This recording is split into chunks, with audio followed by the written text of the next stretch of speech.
शिवानी, एक शिकायत मेरे को हमेशा से रही है, कोई भी किसी की भी सरकार हो, कोई भी फाइनेंस मिनिस्टर हो, कि जो सबसे काम की बात होती है ना कि इनकम टैक्स कितना लगने वाला है, वो सबसे लास्ट में बताते हैं यार। मतलब पूरे 2 घंटे सुनना पड़ता है। तुमने ऑस्कर अवार्ड्स देखे सुबह? देखे।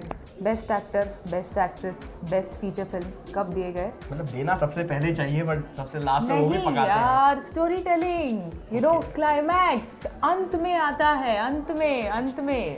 बट इतने ज़्यादा फिगर्स ऐसे और इतने ज़्यादा नंबर्स हम लोगों के सर पे डाले जाते हैं, तो मतलब वो बहुत बोरिंग हो जाता है। एनीवे, टैक्स स्लैब की बात करेंगे, कितना इनकम टैक्स कटेगा आपका इस साल? कुछ नहीं बदला इनकम टैक्स के मामले में, सब कुछ सेम ही है पिछले साल की तरह। फॉर एग्जाम्पल, अगर आप 2.5 लाख से कम कमाते हैं तो टैक्स लगेगा 0। अगर 2.5 से 5 कमाते हैं तो टैक्स लगेगा 10%। अगर आप 5 से 10 कमाते हैं तो टैक्स लगेगा 20%। और 10 से ऊपर कमाते हैं तो लगेगा 30%। एग्जैक्टली। कुछ भी बदलाव नहीं हुआ है, पर छोटे मोटे ऐसे कुछ अनाउंसमेंट्स हुए हैं जिसके कारण से आप अपना कुछ फायदा थोड़ा नुकसान करा सकते हैं। और बी फॉर बजट में हम यही बताने वाले हैं कि आपका कहाँ फायदा होगा और कहाँ नुकसान होगा। लेकिन 1 करोड़ से ज्यादा अगर आपका इनकम है तो उस पे 15% सरचार्ज बढ़ेगा। हाँ, पहले 12 था, अभी 15 हो गया। अब यार 1 करोड़ से ज्यादा कमा रहे हो तो थोड़ा तो मतलब चैरिटी बनता है ना, थोड़ा तो सरकार के ऊपर भी रहम करना चाहिए, आपको देना चाहिए टैक्स। तो उसमें तो वो चीज़ नहीं है।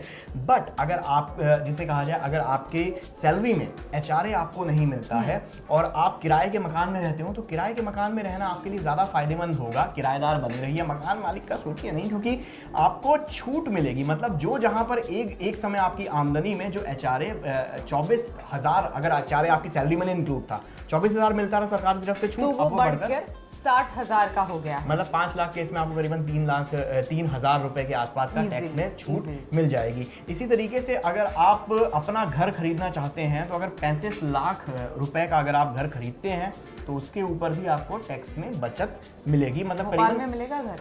भोपाल में तो 35 लाख में मिल सकता है छोटा सा घर, पर मुंबई में मिलेगा क्या? सबसे बड़ा सवाल ये है। एक कमरा, बैल्कनी मिल जाएगी, डोरमैट जितना। वॉचमैन क्वार्टर्स भी नहीं मिलेंगे मेरे हिसाब से। एनीवे, मतलब छोटे शहर में शिफ्ट होने का इससे अच्छी और कोई चीज़ नहीं हो सकती। इसके अलावा अगर आप एग्रीकल्चर से जुड़े हुए हैं, अगर आप खेती बाड़ी करते हैं, तो आपके लिए काफ़ी अनाउंसमेंट हुए हैं। बिल्कुल, किसानों के लिए काफ़ी ज़्यादा अनाउंसमेंट हुआ है। ऑर्गेनिक फार्मिंग अगर आप करते हैं तो सरकार उसको काफ़ी बढ़ावा दे रही है। जेटली जी के ओपनिंग स्पीच में ही किसानों का काफ़ी अच्छा जिक्र हुआ इनफैक्ट इस बजट में।